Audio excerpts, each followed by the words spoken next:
Cranium, there is the cerebrum, and in the cerebrum, and in particular the claustrum is sitting right there in the middle of the head, virtually.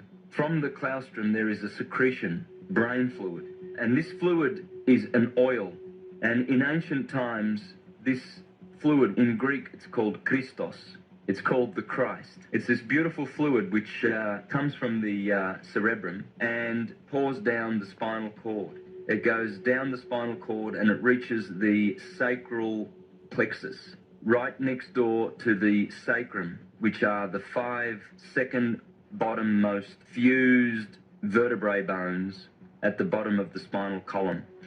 The bottommost portion of the spinal column is called the coccyx.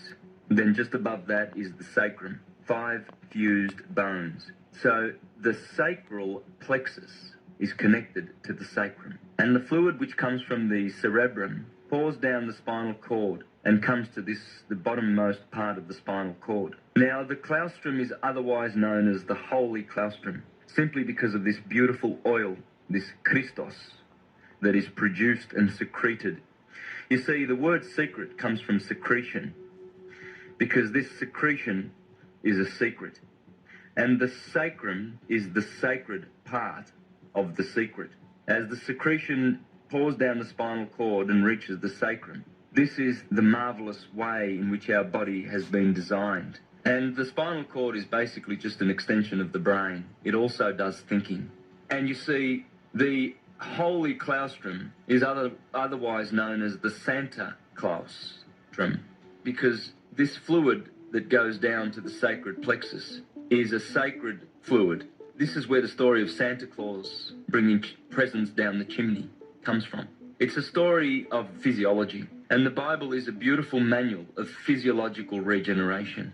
What happens with this fluid is that every month when the moon is in the sign where your sun was when you were born, every month there is a germ or a seed planted in the solar plexus, which is just above the sacral plexus. And that germ is the oil, the Christ, which is born in Bethlehem, because the solar plexus is otherwise known as Bethlehem, where the Christ is born. And that oil needs to return whence it came, in the midbrain.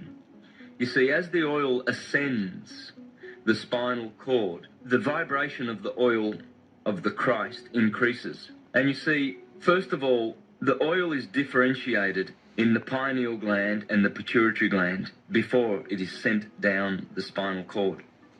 And the pineal gland is the electric portion, and the pituitary gland is the magnetic portion. So the oil is differentiated and it is brought down the spinal cord via the pingala and the ida nerves. These are what is otherwise known as the kundalini and the kundabhatha. So it arrives at the sacral plexus and awaits for the germinating of the seed once a month, 12 times a year. And if we are able to transmute that seed and cause it to rise, as it rises in the spinal cord, it eventually reaches the medulla oblongata and the pons and the midbrain, and it crosses the vagus nerve, otherwise known as the pneumogastric nerve. It's a nerve which descends from the brain area, from the pineal and pituitary glands, respectively, and it feeds the lung and the stomach. It's a network of nerves, and this network of nerves is called the tree of life. And you see, the ancients knew that this seed that is born in Bethlehem once a month is the Christ, and that if one were to abstain from sex during that period, that oil and seed would be saved,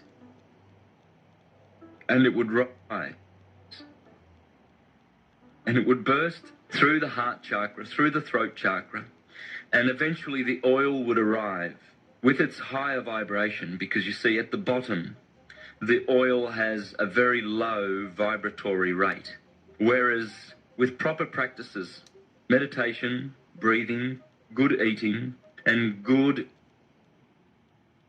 exercise, peaceful behavior, one is able to raise that Christ, that oil, so that it crosses the vagus nerve at the top of the spinal column, the 33 vertebrae of the spinal column.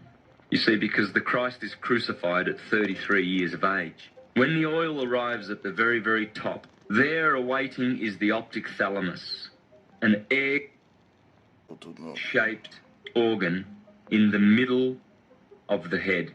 When it crosses this pneumogastric nerve, this is called the crucifixion. The oil is not killed and destroyed, but it is magnified 1,000-fold. And the oil then touches the optic thalamus, and for 2.5 days remains in a condition that is called dead, that is considered to be dead, and then reaches the pineal gland after 2.5 days and illuminates the optic thalamus and the pineal gland.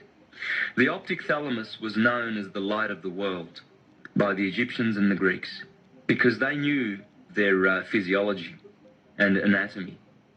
And they knew that this precious oil, which descended from the claustrum, from the cerebrum, and was differentiated in the pineal and pituitary glands, and descended the spinal cord, they knew that it would ascend eventually, and that the enlightened portion of mankind were able to cause this Christ oil to ascend so that it would ascend to the optic thalamus and cause it to be lightened